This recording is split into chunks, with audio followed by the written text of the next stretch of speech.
بسم اللہ الرحمن الرحیم وصلی اللہ وسلم علی نبینا و مولانا محمد وعلی آلہ وصحبہ اجمعین اما بعد فاعوذ باللہ من الشیطان الرجیم وَلِكُلٍّ وِجْهَةٌ هُوَ مُوَلِّيهَا فَاسْتَبِقُوا الْخَيْرَاتِ، اور ہر امت کا، دنیا کی ہر مستقل قوم کا، وجہتن کی تنوین کا ترجمہ مستقل ایک رخ ہوتا ہے جس کی طرف وہ اپنی عبادات میں رخ کرتی ہے۔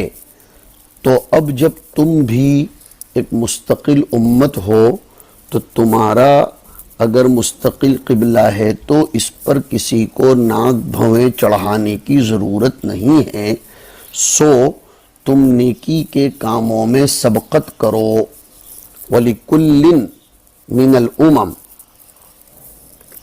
اور امتوں میں سے، اقوام عالم میں سے ہر قوم کا، جی اس کو ماقبل کے اوپر متفرع کر کے کہا جا رہا ہے کہ جب وہ بٹ گئے تو ہر ایک کا ایک قبلہ بنا، ہر قوم کا وجہتن قبلتن ایک مستقل قبلہ ہے۔ ہاں، وجہتن یہ اصل وجہتن ہے، وجہتن مصدر ہے بمعنی توجہی الیہ، اور بعضوں نے کہا کہ یہ اس میں مکان ہے المتوجہ الیہ۔ اب واو کا ثبوت یہ شاذ نہیں ہے، یہ اصل ہے۔ خلاف اصل جہتن بولا جاتا ہے، مطابق اصل تو وجہتن ہی ہے، وجہ سے مشتق کر کے۔ وجہتن قبلتن ہوا مولیہا، ہر امت، ہر قوم اس قبلے اور جہت کا رخ کرتی ہے۔ مولیہا، مولی کا مفعول بھی نکالا، وجہہ فی صلاتہ، وہ اپنے چہرے کا رخ ادھر ہی کرتے ہیں نمازوں میں، اپنی عبادتوں میں۔ وفی قراءۃ ہوا مولاہا، وہ اس کا رخ کرنے کی جگہ ہے۔ فاستبقوا الخیرات ای بادروا الی الطاعات وقبول الطاعات، تو اب تم خیرات میں آگے بڑھو، نیکی کے کاموں میں سبقت کرو اور اس کے قبول کرنے میں بھی۔ یہ اسلام کا مزاج ہے، فاستبقوا الخیرات۔ استباق کی حقیقت ترقی ہے، یہ بھی اس آیت کا ایک پیغام ہے کہ فاستبقوا الخیرات ایک عام خطاب ہے، تم ترقی کرتے رہو۔ ہم تو شرعاً، سنیے، ہم اہل اسلام ترقی کے مخالف تو کیا بلکہ الٹا ہم تو شرعاً ترقی کو واجب کہتے ہیں، ترقی کے حامی ہیں۔ جب شرعاً واجب کہتے ہیں تو ترقی کے ترک پر گناہ کے بھی قائل ہیں۔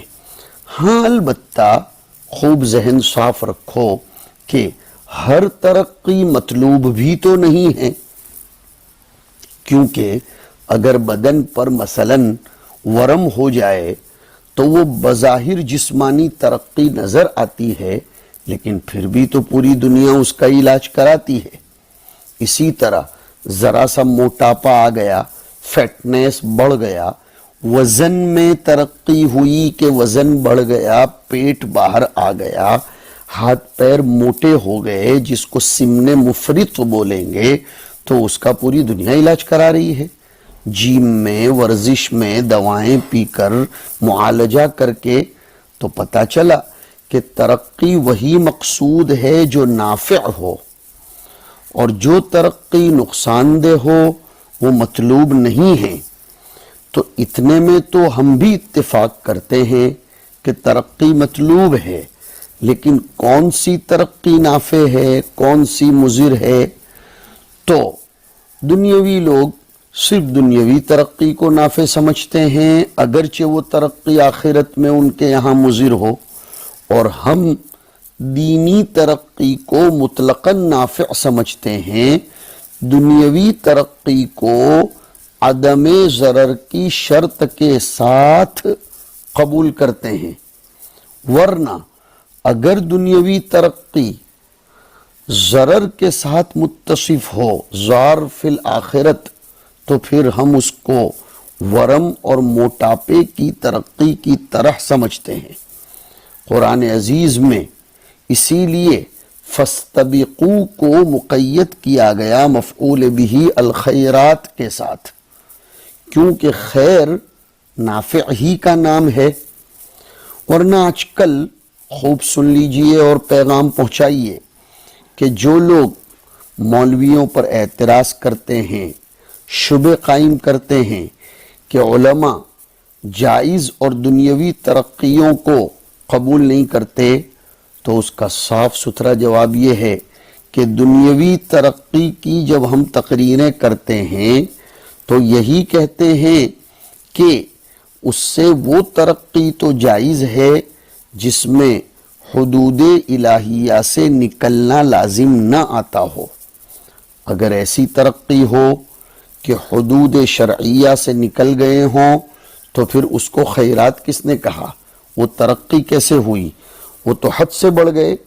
جیسے بچے کی، جوان کی، انسان کی عمر اور اس کی ہائٹ کے مطابق اس کا وزن ایک مخصوص مقدار میں مطلوب ہوتا ہے، اس سے کوئی نہیں روکتا، لیکن وہ اس مخصوص مقدار سے آگے بڑھ جائے تو پیدل چل کر، ورزش کر کے، دوائیں دے کر، آپریشن کر کے اس کو کم کیا جاتا ہے، روکا جاتا ہے، کنٹرول کیا جاتا ہے۔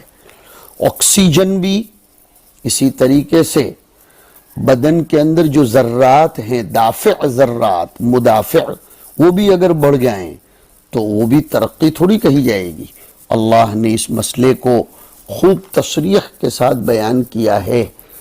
جیسے دیکھو قارون کی دنیاوی زندگی کا ذکر فرمایا کہ فخرج علی قومہ فی زینتہ، پھر دنیاوی ترقی کے مقصود سمجھنے والوں کا قول نقل فرمایا کہ قال الذین یریدون الحیاۃ الدنیا یا لیت لنا مثل ما اوتی قارون انہ لذو حظ عظیم۔ اس کے بعد ہم علماء کرام والا جواب کہ وقال الذین اوتوا العلم ویلکم ثواب اللہ خیر لمن آمن وعمل صالحا ولا یلقاہا الا الصابرون۔ تو یہ دنیا داروں اور دینداروں کے اختلاف کی نقل تھی۔ آگے اللہ خود فیصلہ فرماتے ہیں، عملی فیصلہ، کہ فخسفنا بہ وبدارہ الارض فما کان لہ من فئۃ ینصرونہ من دون اللہ وما کان من المنتصرین۔ جب اللہ کا یہ عملی فیصلہ دیکھا تو دنیاوی ترقی کے طالبین کی رائے بدل گئی، جو فرمایا کہ وَأَصْبَحَ الَّذِينَ تَمَنَّوْا مَكَانَهُ بِالْأَمْسِ يَقُولُونَ وَيْكَأَنَّ اللَّهَ يَبْسُطُ الرِّزْقَ لِمَن يَشَاءُ مِنْ عِبَادِهِ وَيَقْدِرُ لَوْلَا أَمَّنَّ اللَّهُ عَلَيْنَا لَخَسَفَ بِنَا وَيْكَأَنَّهُ لَا يُفْلِحُ الْكَافِرُونَ۔ تو عملی فیصلے کے وقت سب لوگ اقرار کرتے ہیں کہ علماء ٹھیک کہتے ہیں، لیکن یہ فیصلہ کب ہوگا؟ جب موت آئے گی، اس وقت اپنی غلطی کا اقرار ہوگا کہ یہ علماء حق کہتے تھے کہ ہر ترقی مطلوب و مقصود نہیں ہوتی۔ یہ ہے فاستبقوا الخیرات پر کچھ ضروری بات۔ بادروا الی الطاعات وقبول الطاعات، آگے فرمایا اینما تکونوا، تم جہاں کہیں بھی ہوں، یأتی بکم اللہ جمیعا، اللہ تمہیں لے آئے گا، یجمعکم یوم القیامت فیجازیکم باعمالکم، لے آئے گا اور تمہیں تمہارے اعمال کا بدلہ دے گا۔ ان اللہ علی کل شیء قدیر، بے شک اللہ ہر چیز پر قدرت رکھتے ہیں۔ پھر فرمایا ومن حیث خرجت، میں نے بتایا تھا کہ الگ الگ سیاق میں فولی وجہک شطر المسجد الحرام والے امر کو مکرر لایا گیا ہے، تو یہاں آیا ومن حیث خرجت، وہاں تھا وحیث ما کنتم، یہاں فرمایا تم جہاں کہیں بھی نکلو، لسفر، سفر میں ہو، امام قرطبی والی توجیہات کرو، فولی وجہک شطر المسجد الحرام، تو سفر میں بھی اپنا رخ مسجد حرام کی طرف کرنا ضروری ہے۔ فرض نماز ہو اور تم نیچے اتر کر ہی پڑھ رہے ہو وَإِنَّهُ لَلْحَقُّ مِن رَبِّكَ، بے شک یہی تمہارے رب کی طرف سے برحق ہے. وَمَا اللَّهُ بِغَافِلٍ عَمَّا تَعْمَلُونَ عَمَّا يَعْمَلُونَ بِالتَّاءِ وَالْيَاءِ تَقَدَّمَ مِثْلُهُ. اب ہمارے مصنف بھی بول رہے ہیں کہ وَكَرَّرَهُ، یہ فَوَلِّ وَجْهَكَ شَطْرَ الْمَسْجِدِ الْحَرَام کو مکرر لایا گیا لِبَيَانِ تَسَاوِي حُکْمِ السَّفَرِ وَغَيْرِ السَّفَرِ، سفر اور غیر سفر دونوں کے حکم کو ایک بتلانے کے لیے کہ سفر میں بھی فولی وجہ کا شطر المسجد الحرام اور حضر میں بھی فولی وجہ کا شطر المسجد الحرام. ایسا نہیں ہے کہ حضر میں تو تولیت الوجہ الی المسجد الحرام ضروری ہو اور سفر میں یہ حکم ساقط یا مرخص ہو جاتا ہو، نہیں. وَمِنْ حَيْثُ خَرَجْتَ فَوَلِّ وَجْهَكَ شَطْرَ الْمَسْجِدِ الْحَرَامِ، پھر اس کو لایا گیا، میں نے اس کی توجیحات ذکر کر دی ہیں. وَحَيْثُ مَا كُنْتُمْ فَوَلُّوا وُجُوهَكُمْ شَطْرَهُ. مصنف صرف ایک توجیح یہاں ذکر کرتے ہیں، ہم نے 6 توجیحات ذکر کی تھی، لیکن ہمارے مصنف رحمۃ اللہ تعالی علیہ ورضی اللہ عنہ یہ چونکہ اختصار کے قائل ہیں، انہوں نے شروع میں اپنی کتاب کا تعارف کروایا تھا کہ میں میرے نزدیک جو راجح قول ہوگا اسی کو ذکر کروں گا. فرمایا کہ تم جہاں کہیں بھی ہو فَوَلُّوا وُجُوهَكُمْ شَطْرَهُ مقرر کیوں لایا گیا؟ کَرَّرَهُ لِلتَّأْکِید، اور تاکید کی ضرورت کیوں؟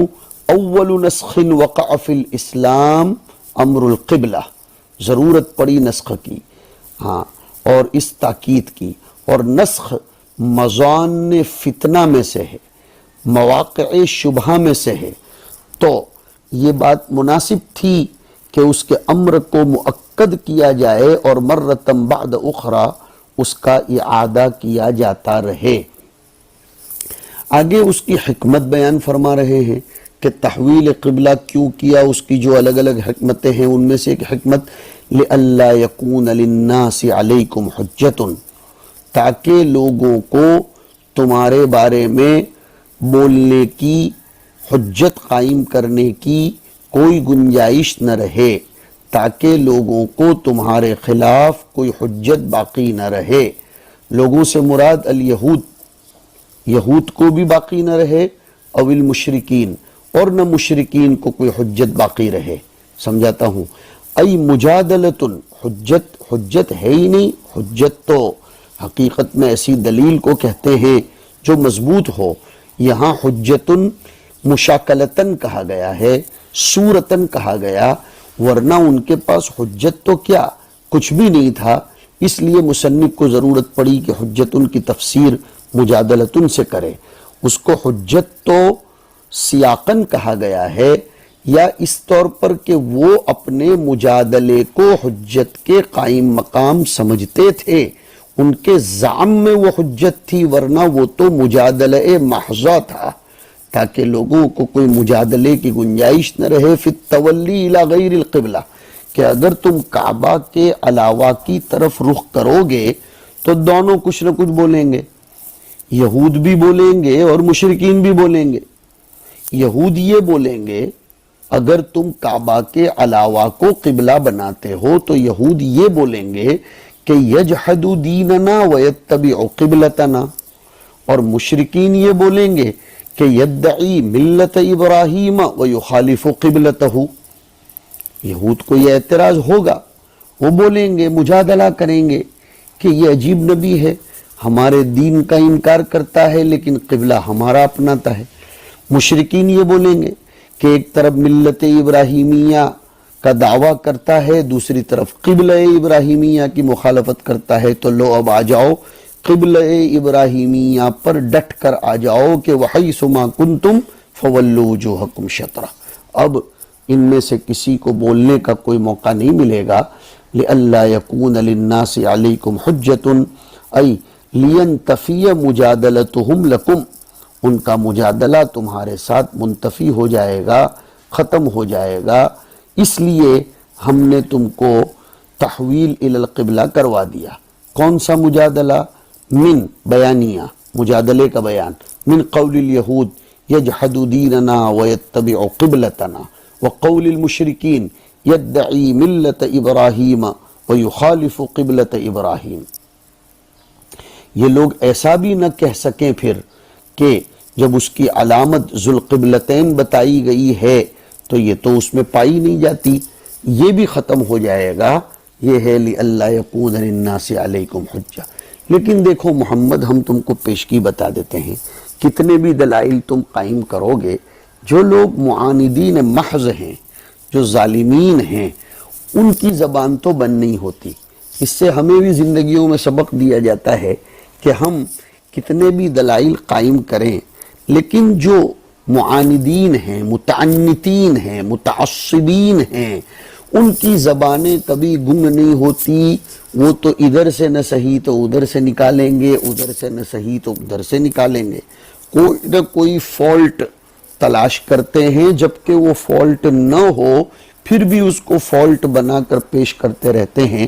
اس کو کہا اِلَّا الَّذِينَ ظَلَمُوا مِنْهُمْ، اور ظلم یہاں سیاق کے اعتبار سے بالعناد، اس کو میں نے کہا کہ اِلَّا الْمُعَانِدِينَ مطلب ہے، فَإِنَّهُمْ يَقُولُونَ، یہ معاندین تو پھر بھی کہیں گے کہ مَا تَحَوَّلَ إِلَى الْكَعْبَةِ إِلَّا مَيْلًا إِلَى دِينِ آبَائِهِ، کہ ہاں بھائی اس میں کیا ہے، اس نے کعبہ کو قبلہ بنایا ہے وہ تو اس لیے کہ وہ اپنے آبا و اجداد کے دین کی طرف مائل ہونا چاہتا ہے اور اپنے وطن کی طرف مائل ہونا چاہتا ہے۔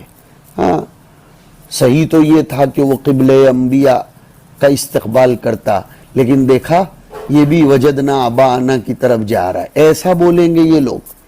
تو تم گھبرانا مت، یہ اِلَّا الَّذِينَ ظَلَمُوا میں سے ہیں۔ والاستثناء متصل، یہ لِأَلَّا يَكُونَ لِلنَّاسِ، یہ استثناء متصل ہے اس سے، یعنی ناس سے استثناء ہے۔ لِأَلَّا يَكُونَ حُجَّةٌ لِأَحَدٍ مِّنَ الْيَهُودِ وَالْمُشْرِكِينَ إِلَّا الَّذِينَ ظَلَمُوا مِنْهُمْ، یہ ہے استثناء متصل، کہ یہود کی بولتی بند ہو جائے، اس لیے ہم نے حیث ما کنتم فولوا وجوہکم شطرہ کہا۔ لیکن ان میں سے جو ظالمین ہیں وہ تو پھر بھی بولیں گے۔ المعنی مطلب یہ ہے کہ لا یکون لأحد علیکم کلام الا کلام ہؤلاء، اب تمہارے خلاف کوئی نہیں بول سکے گا مگر یہ لوگ، فلا تخشوہم واخشونی، لہذا تم ان سے بالکل مرعوب مت ہونا۔ وہ ایسا بھی بولیں گے کہ ہمارا قبلہ حسدن چھوڑ دیا، اور ایسا بھی بولیں گے کہ میلن الی دین آبائہ، ہمارا قبلہ چھوڑ دیا، لیکن تم ان سے بالکل مرعوب مت ہونا، تم ان سے ڈرنا مت۔ فلا تخشوہم ای فلا تخافوا جدالہم فی التولی الی الکعبہ، اگر وہ تولی الی الکعبہ، استقبال کعبہ کے باب میں تم سے مجادلہ کریں بھی تو ڈرنا مت۔ ہمیں بھی اس میں سبق دیا جا رہا ہے کہ ہر محاجے اور ہر جدال، ہر ہمارے خلاف چھاپی جانے والی تحریر، ہمارے خلاف میڈیا پر دی جانے والی ہر تقریر کے باب میں ہمیں خائف رہنے کی ضرورت نہیں ہے۔ وخشونی، بس اس کا لحاظ رہے، اللہ کے حکم کا امتثال ہوتا رہے، کہیں اس سلسلے میں کوئی کوتاہی نہ ہو۔ وخشونی بامتثال امری، میرے حکم کی پیروی کر کے مجھ سے ڈرتے رہنا، اور میں نے تمہارا قبلہ اس لیے بھی بدلا کہ ولی اتم نعمتی علیکم، میں اپنی نعمت تم پر تام کروں۔ عطف علی لئلا یکون، یعنی میں نے تم کو قبلہ بدلنے کا حکم دیا تاکہ میں تمہارے لیے دارین کی خیر جمع کر دوں۔ دین کی تو اس طرح کہ تمہارا سلطان اور تمہاری دلیل مخالفین پر واضح باہر اور ظاہر ہو جائے، اور اخروی اس طرح کہ تمہارا ثواب تام ہو جائے۔ وَلِأُتِمَّ نِعْمَتِي عَلَيْكُمْ، بعض مفسرین یہ بھی کہتے ہیں کہ معطوف علی محذوف ہے وَلِأُتِمَّ کا، یعنی امرتکم لِإِتْمَامِ النِّعْمَةِ عَلَيْكُمْ وَأَمَرْتُكُمْ لِإِتْمَامِ النِّعْمَةِ عَلَيْكُمْ، اور ایک قول یہ ہے علت مقدرہ پر عطف ہے، کیا؟ اخشونی لحفظکم عنہم وَلِأُتِمَّ نِعْمَتِي عَلَيْكُمْ۔ مفسر علامہ سیوطی نے پہلے والے قول کو ترجیح دی تاکہ اس میں محذوف ماننا لازم نہ آئے.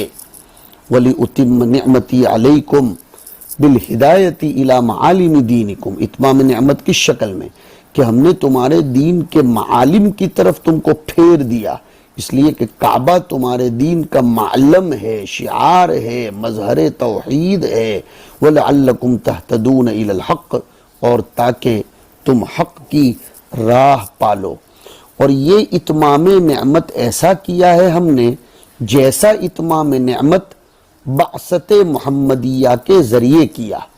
جیسے بعثت محمدیہ ایک اتمام نعمت تھی، ویسے تحویل الی الکعبۃ المشرفہ بھی اتمام نعمت ہے. کما ارسلنا متعلق باتمہ ای اتماما کاتمامہا بارسالنا فیکم رسولا منکم. بہترین تفسیر کی کہ کما ارسلنا اس کو مشبہ قرار دیا جا رہا ہے کہ جیسے اتمامہا بارسالنا فیکم، جیسے ہم نے، یہ مشبہ بھی ہے وَلِأُتِمَّ نِعْمَتِي عَلَيْكُمْ کا، وَلِأُتِمَّ نِعْمَتِي عَلَيْكُمْ مشبہ، اور کما ارسلنا مشبہ بھی. ہم قبلے کو کعبہ کا بنا کر یا کعبہ کو قبلہ بنا کر اپنی نعمت کا اتمام ایسا کرنا چاہتے ہیں جیسے ہم نے اپنی نعمت کا اتمام کیا تمہارے اندر، تم ہی میں سے ایک رسول بھیج کر، محمد صلی اللہ علیہ وسلم، جو رسول یتلو علیکم آیاتنا القرآن ویزکیکم یطہرکم من الشرک ویعلمکم الکتاب القرآن والحکمت ما فیہ من الاحکام ویعلمکم ما لم تکونوا تعلمون. بشرطے کہ تم اپنے آپ کو اس رسول کی نظروں اور قدموں پر لا کر ڈالو تو پھر یہ سب تمہارے لیے رسول کی طرف سے ہوگا. آئینہ جب تک آفتاب کے سامنے نہ ہو تو آفتاب کا عکس اس میں کہاں آتا ہے؟ بالٹی جب تک نل کے نیچے نہ ہو تو اس میں پانی کیسے آ سکتا ہے؟ ویسے جب تک تم اپنی توجہ رسول کی طرف نہیں کرو گے، رسول کی ہدایات سے سرفراز نہیں ہو سکتے.